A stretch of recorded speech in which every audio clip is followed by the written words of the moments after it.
This is the 5.1 to 5.2 review. Number 9, calculators are allowed. So in all three of these we are given a chart of data, and we are supposed to use the data to approximate accumulations.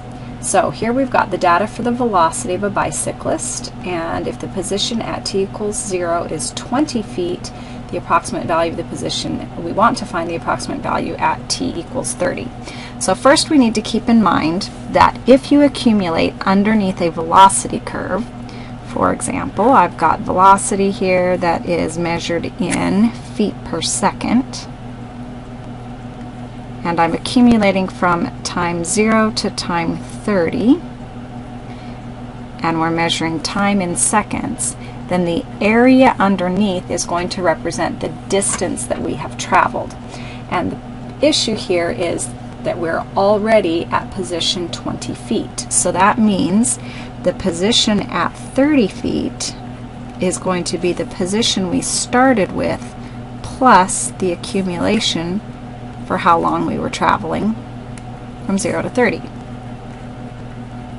So now we don't have an explicit tool that we can use to evaluate that, so that means we're going to have to approximate it using the Riemann sum. And they told us they want a left-hand Riemann sum with 6 subintervals. So we have 1, 2, 3, 4, 5, 6. And we're using the left hand, so that means on this first subinterval, which goes from 0 to 5, the left edge is what gets plugged in to generate the height. For the next one, the left edge is the 5, that gets plugged in to generate the height, and on until we get to our final one, which will be the 24. So what we'll do is we will multiply the width, which is 5, times the 6 heights that we're going to use, which are 0, 6, 12, 18, 26, and 24. We use our calculator to add that all up, and we end up with approximately 450 feet.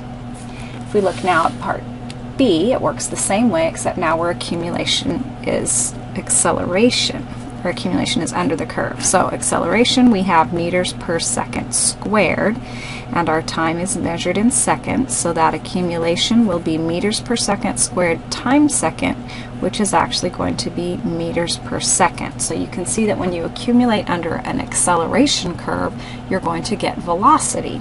So again, we are going to start with a velocity of 15, and we will add the accumulation of the acceleration from 0 up to 4. And we want to use right-hand Riemann sum this time. So that means the right edge will generate the height. So we will approximate that with velocity at time 4 will be about 15 plus the width, which is 1, times 5 plus 7 plus 5 plus 2, which in this case ends up being approximately 34 meters per second.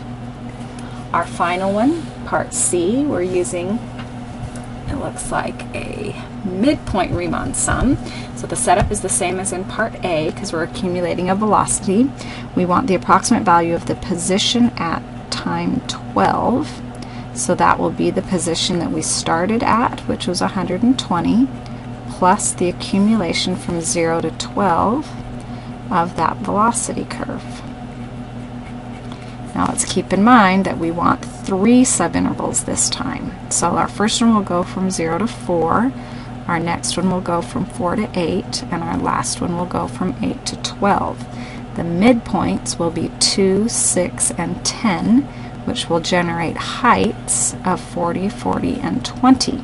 So the position at 12 will be approximated by 120 plus 4 times 40 plus 40 plus 20. And actually up here that should have been an equal sign.